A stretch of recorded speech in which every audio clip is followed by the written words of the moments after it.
Is the deal done?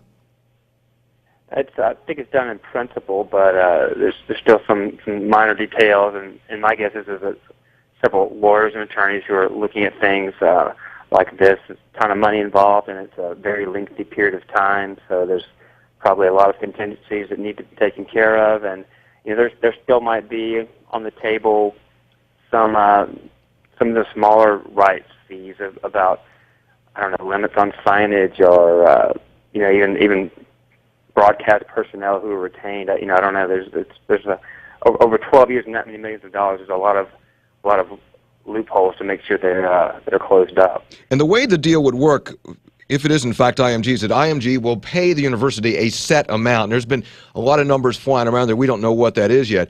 And then IMG College pays the university a set amount, and then IMG goes out and sells the advertising and distributes the product, right? Exactly. It sort of shifts the financial risk to IMG at that point.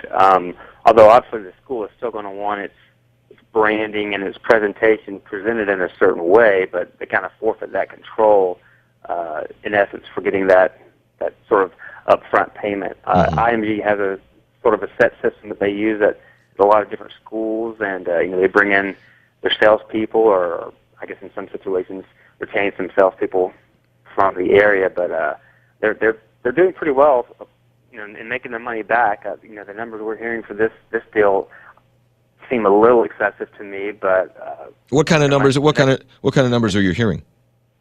$70 million on the low end, and up to $120 on the high end, which would be $10 million a year.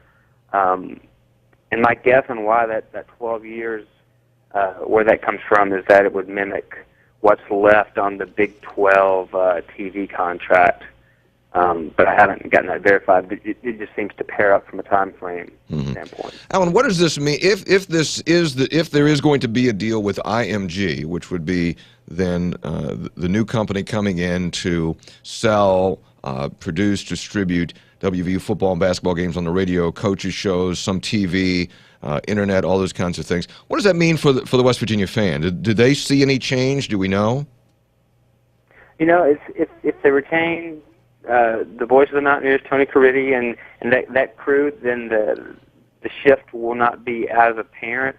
I think they're going to see definitely more advertising around the stadium and around the WVU Coliseum.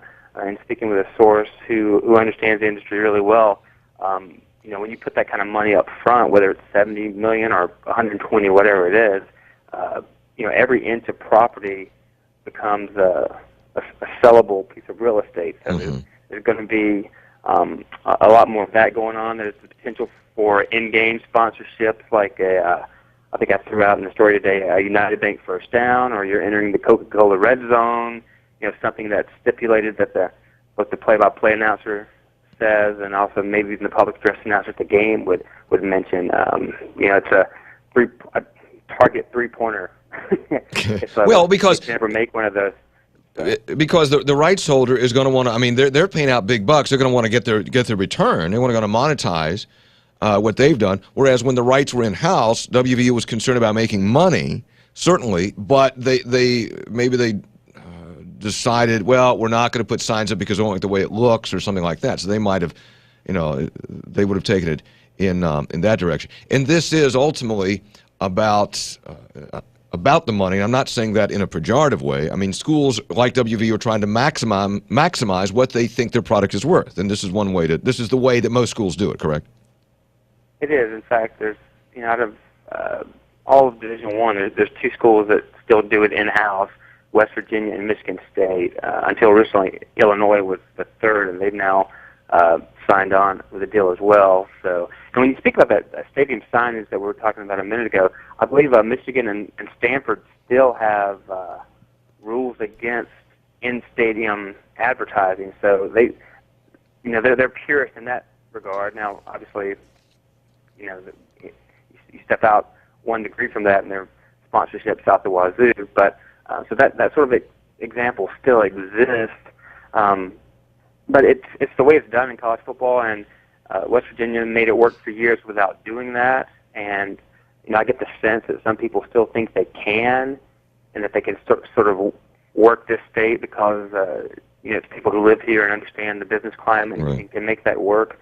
But IMG's got a sort of a set formula for making it work the other way as well.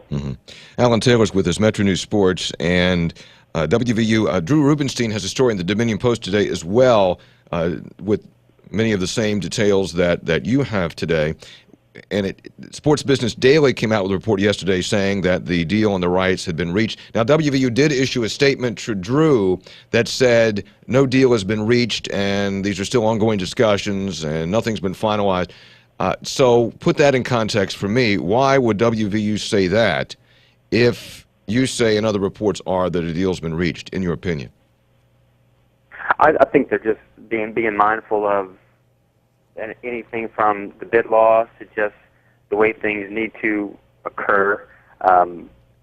We know that agreements or that notices have gone out to the other bidders who did not win the bid, sort of alerting them that the process is over from that standpoint. So we feel comfortable that it's going to be IMG. It's just a matter of them getting it finalized. And of course, when the school comes out with it, they want to have everything buttoned down. They want to know the final number. They want to know how much infrastructure is in with the deal in case it includes a stadium scoreboard or something else that can be packaged in the deal, because it's not just about TV and radio rights and advertising space. Right. These contracts have a lot of different details to them that can be